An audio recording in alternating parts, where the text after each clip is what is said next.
Clarity is not a buzzword. It's not something you write on a whiteboard once a year at your company retreat. Clarity is the foundation of everything you're trying to build.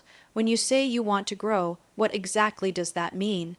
More money, more time freedom, a larger team. Until you define what growth looks like, you're just running in circles. And circles never scale. You have to get painfully specific about where you're going and how you're going to get there. Most people don't fail because they aren't talented or driven. They fail because they are vague, their goals are vague, their communication is vague, their schedule is vague. You cannot lead others if you are unclear yourself. A team cannot follow someone who speaks in generalities. Your business will reflect the level of clarity you lead with. If you're fuzzy, your results will be too. So what does clarity look like in practice? It's writing down exactly what your ideal company looks like in 12 months. It's not just I want to scale, it's I want to generate $2, 5 million in annual revenue with a team of 10, serving 300 clients per year, operating in 3 time zones. That's clarity. That gives you direction. That tells you what kind of marketing you need, what kind of team structure you should build, and how your time should be allocated. Clarity also means you know your role. If you're doing everything in your business, you're not clear. You're caught in survival mode. Clarity means you've decided, these are the 3 things I do. Everything else I delegate, document, or delete. Without that line in the sand, you'll drown in tasks that don't actually move the needle. You'll confuse motion with progress. Being busy is not the same as being productive, and only clarity helps you spot the difference. And clarity isn't just for you, it's for your team. Every person in your business needs to know exactly what success looks like for their role. What does done look like? What are the metrics? When you're clear, people are confident. When you're vague, people hesitate, or worse, they guess. That's how mistakes happen. That's how you end up micro-managing everything because people can't hit a target they can't see. When you operate with clarity, you move faster, you make decisions without second guessing, you stop overthinking and start executing. Every minute you spend unclear is a minute you're wasting time, energy, and resources. Clarity gives you focus, and focus is your most valuable currency as a leader. But here's the hard truth. Clarity doesn't come from thinking harder. It comes from doing the work of decision making. It comes from sitting down and asking uncomfortable questions. What am I really trying to build? Who am I serving? What am I not willing to compromise on? What have I been avoiding? Until you confront those answers, your strategy will always be fragile, and it's okay if your clarity evolves. What matters is that you're leading with the best clarity you have right now, and updating it as you grow. Businesses don't stall because of lack of effort. They stall because of unclear priorities, unclear roles, and unclear communication. You fix all of that by getting crystal clear. So if you feel stuck, it's not because you need more resources.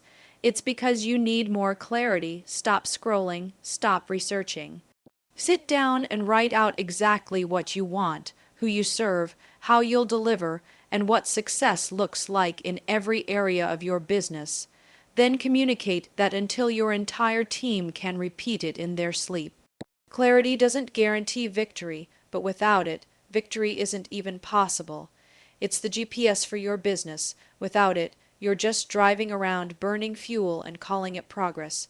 You can be talented, inspired, and hardworking, but if you're not clear, you're guessing. And empires are never built on guesses. Decide what matters, say it out loud, write it down, share it with your team, build systems that reinforce it, repeat it until it feels boring. That's what real leaders do. They lead from clarity because clarity is power. Discipline is the bridge between vision and execution. You can be the most motivated person in the world, but if you lack discipline, your motivation will fade the moment things get hard. And they will get hard. Motivation is emotional. It's fleeting. It depends on how you feel, and let's be honest, some days you won't feel like showing up. Discipline is different. Discipline doesn't care how you feel. Discipline shows up anyway, and that's what builds empires. When you look at successful people, what you're seeing is not endless inspiration. You're seeing the results of structure, systems, boundaries. You're seeing a life that's been intentionally designed for progress. That's the power of discipline. It creates consistency, and consistency is what separates leaders from everyone else. Anyone can do the right thing once. Discipline is doing the right thing over and over, especially when it's uncomfortable or boring. Most people wait to feel ready, they wait for inspiration, they wait for the perfect time, but the truth is, you'll rarely feel ready. If you want to make real progress, you have to move without motivation. That means having your calendar planned. That means showing up to work even when you'd rather quit. That means saying no to distractions, even the ones that seem harmless. Discipline looks like choosing what you want most over what you want right now. It's choosing to write that sales page instead of scrolling. It's choosing to get up early to lead your team, even when you were up late the night before. It's not glamorous, but it works. Discipline removes decision fatigue. When you build routines around the things that matter, you free your brain from the burden of choice. You don't have to think about whether you'll go to the gym. You go because it's Monday and that's what you do. You don't have to question if today is the day you work on your systems. It's on the calendar, so you do it. And here's the magic. Over time, that discipline creates freedom. Because the more automated your good decisions become, the more energy you have for leading, creating, and scaling. There's this myth that discipline is restrictive, that if you live a structured life, you're not enjoying it. But real discipline isn't about limitation, it's about alignment. It's about aligning your time, your habits, and your focus with the future you say you want. If your dream is to build something legendary, then your daily actions need to reflect that. Otherwise, it's just a dream. Without discipline, your vision is nothing more than potential. Let's be clear. Discipline is not perfection. You will have off days, you will miss deadlines, you will fall short sometimes. Discipline isn't about never messing up. It's about getting back on track faster. It's about having the awareness to recalibrate and the courage to keep going. Discipline doesn't mean you never fail. It means you never quit. It also builds trust with yourself and with your team. When people see that you're consistent, they start to trust your leadership. They know you'll follow through. They know you mean what you say. And internally, your self-confidence grows. Every time you keep a promise to yourself, you build evidence that you're someone who gets things done. That's how confidence is really built, not through affirmations, but through evidence. Discipline is also contagious. When you lead with structure, your team follows suit. They start showing up sharper, more focused, more aligned. You create a culture of accountability. People stop waiting for inspiration and start taking ownership. And that's when things start to scale, because now you're not the only one carrying the load. You've built a disciplined team around a disciplined leader. You don't need to feel motivated to be great. You just need to be consistent, and consistency is built through habits, routines, and clear priorities. You set those by design, not by chance. You don't wait to find time for the important work. You make time. You don't rely on memory. You rely on systems. You don't aim to do everything. You commit to doing the right things. If you're relying on motivation to get you through, you're building on shaky ground. Instead, choose discipline. Build your day around what matters. Stay committed even when no one's watching. And remember, the people who win aren't the ones who feel inspired all the time. They're the ones who keep showing up, no matter what. That's the secret. That's the work. That's how you build your empire. Scaling a business is not about doing more. It's about doing better with less friction and more consistency.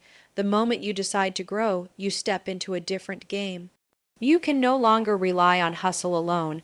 At a certain point, more effort just creates more chaos. What you need is structure. What you need is systems, because systems are the only way to scale something beyond yourself. If you want your business to operate without you constantly pushing every button, you must build it to run on process, not personality. Most entrepreneurs start out doing everything. That's normal. In the beginning, you're wearing every hat: sales, marketing, operations, customer service. But what works at the startup stage will choke your growth later on. If you're still trying to personally manage every moving part, you're not building a business, you're building a bottleneck, and you are the bottleneck. Systems are how you replace yourself without losing quality. They're how you create consistency for your team, for your clients, and for your results. A system doesn't have to be complicated, it just has to be repeatable. If it's something you do more than once, it should be documented, not because you're being rigid, but because you're being strategic. Documentation lets other people replicate the outcome without having to guess. It frees up your time to lead, think, and grow. When you build systems, you're not just protecting your time, you're protecting your brand, because without systems, everything depends on people remembering things, doing things their own way, or worse, figuring it out on the fly. That's how mistakes happen. That's how customer experiences become inconsistent. That's how team culture breaks down. Systems create predictability, and predictability creates trust. Your clients come back because they know what to expect. Your team stays aligned because they know the playbook, and you get to scale because you're not stuck solving the same problems over and over again. Building systems starts with awareness. What are you doing every single day that someone else could do with the right instructions? Where are you spending time on tasks that could be automated, delegated, or streamlined? If you don't have answers to those questions, you're not ready to scale, because scaling isn't about getting more clients. It's about being able to serve more clients without the quality dropping. It's not about hiring more people. It's about making sure the people you hire know what to do and how to win. A common mistake leaders make is hiring without systems. They bring people in hoping it will lighten the load, but without clear processes, they just create confusion. That new hire becomes a liability instead of an asset, and then the leader gets frustrated, thinking the person isn't working out, when the real issue is that there was no system in place to set them up for success. Talent doesn't fix broken processes. If anything, broken systems drive good people away. Great people don't want to work in chaos. To scale well, you need operational systems, communication systems, performance systems, and decision-making systems.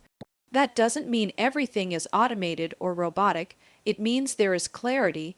Everyone knows where to go for answers. Everyone knows how results are measured.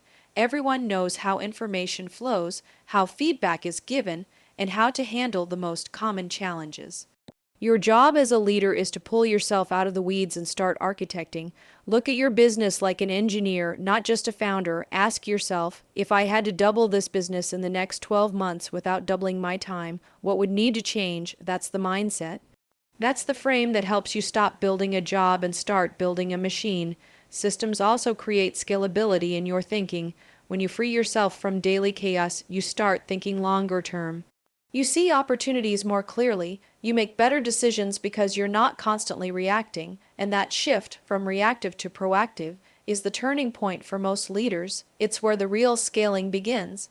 You don't build a legacy on hustle alone. You build it on structure. You build it on the systems that turn excellence into something that's repeatable. Your vision is powerful. Your leadership matters. But without systems, you'll burn out before you ever get to experience what real scale feels like.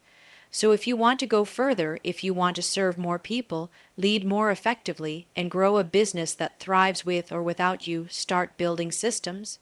Not someday, not when things slow down, right now, because scale isn't a decision, it's a design, and systems are how you design a business that lasts. Mindset is the invisible infrastructure behind every successful business. It's not fluff, it's not optional, it's the foundation that holds everything else together. Your strategy, your team, your decisions, your ability to scale. If your mindset isn't built strong enough to support the weight of your goals, everything will collapse. Not right away, not all at once, but over time, the cracks will show through burnout, broken relationships, poor leadership, inconsistent results. That's why working on your mindset isn't just a personal growth activity. It's a business requirement. You can have the best systems, the best team, and a proven strategy, but if you doubt yourself at every turn, you will either sabotage the growth or avoid it entirely. You'll shrink opportunities because you don't believe you can lead at the next level. You'll micromanage people because you don't trust your own ability to hire and empower. You'll overthink decisions until you miss windows of opportunity. That's what a weak mindset does. It creates internal resistance that eventually shows up in your external results. The mindset that got you here will not take you where you want to go next. What served you in survival mode, grit, hustle, overwork, is not what sustains growth. That's why so many entrepreneurs get stuck after their initial success. They haven't upgraded their internal infrastructure. They're still thinking like a solopreneur while trying to lead a company. They're trying to control everything instead of building leaders. They're reacting instead of architecting. And that mindset mismatch creates tension, inefficiency, and exhaustion. A growth mindset is more than positive thinking. It's about developing the emotional maturity to handle high-stakes situations without spiraling. It's about building the resilience to bounce back quickly after setbacks. It's about becoming the kind of person who makes decisions from vision, not fear. That's the real work. Managing your mind so you can lead with clarity and consistency, no matter what's happening around you. You have to get honest with yourself. What are the stories you're still carrying? Where are you still playing small? What beliefs are limiting your ability to scale? Maybe you're afraid of success because you think it will cost you freedom. Maybe you've tied your identity too tightly to being the one who does it all. And now you don't know how to let go and delegate. Maybe you've never seen someone lead at a high level in a healthy, balanced way. So you're making up stories about what's possible for you. All of that is mindset work. All of that has to be addressed if you want to go further. Your business will only grow to the level you're mentally and emotionally prepared to handle. That means developing confidence that isn't fragile, confidence that's not based on praise or perfect results, but built on self-trust and data. That means learning how to manage your inner critic, quiet your anxiety, and reframe failure. Mindset work isn't about ignoring hard things. It's about increasing your capacity to face them head on without losing momentum. And mindset isn't something you do once. It's a daily practice. Just like physical infrastructure needs regular maintenance, your mental infrastructure needs reinforcement. That means reading, coaching, reflecting, journaling, getting feedback, staying accountable. That means surrounding yourself with people who challenge your thinking, not just validate it. It means actively choosing to grow, even when it's uncomfortable. As a leader, your mindset affects more than just you. It sets the emotional tone for your entire team. If you're reactive, your team becomes reactive. If you're insecure, your team second guesses themselves. If you're clear, calm, and decisive, your team learns to operate from that same place. That's why doing the internal work is one of the most strategic things you can do as a founder or executive.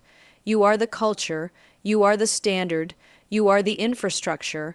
There will always be things outside your control, market shifts, competition, client challenges. But your mindset, that's yours to manage, and when it's strong, you can navigate uncertainty with grace, you can pivot quickly, you can lead through change without collapsing under the pressure. That's the power of mindset. It's your greatest asset in high growth seasons. So the next time you hit resistance in your business, don't just look at your strategy, look inward. Ask yourself, am I thinking like the person who can lead at the next level? Because your business can't grow faster than you do. The sooner you build a mindset strong enough to support your goals, the sooner those goals become your reality.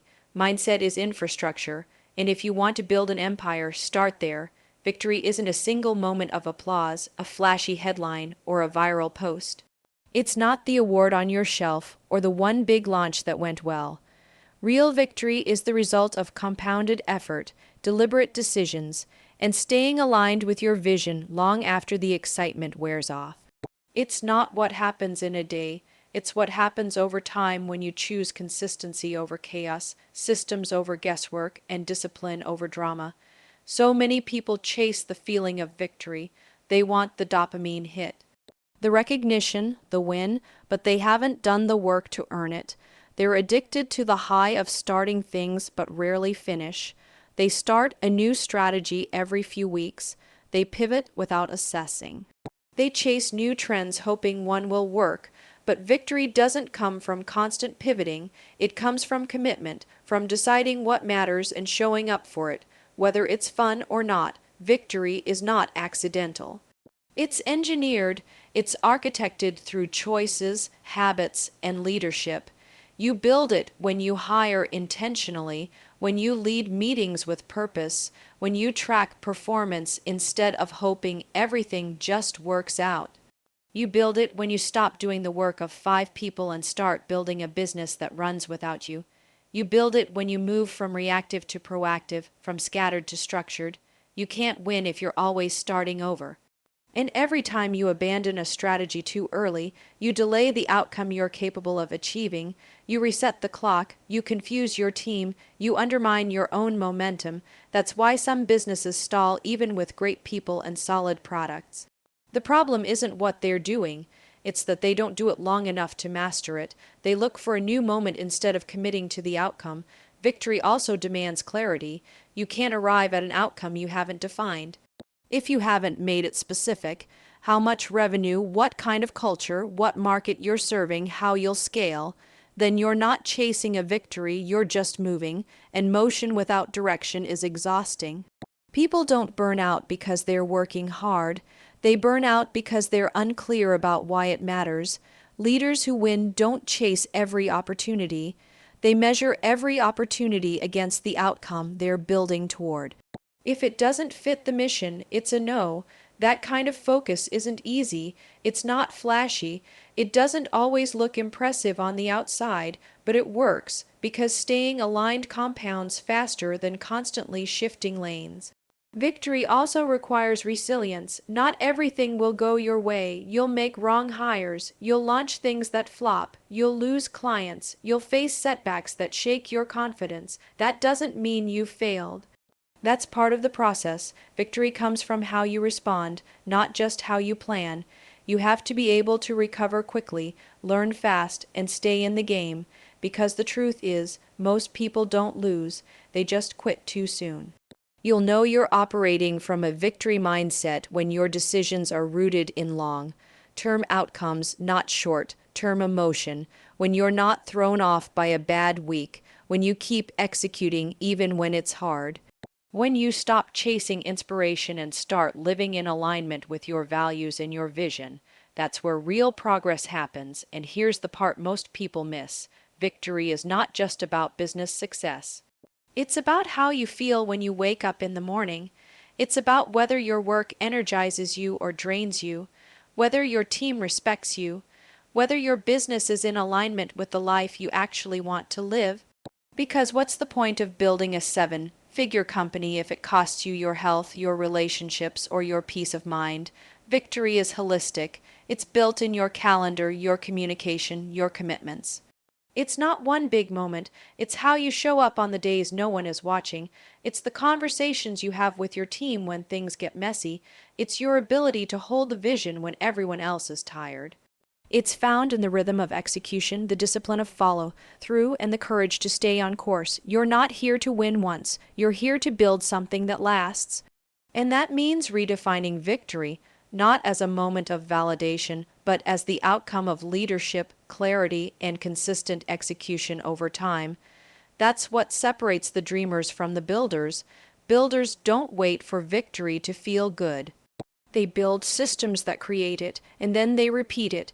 That's the mindset that scales. That's the mindset that wins.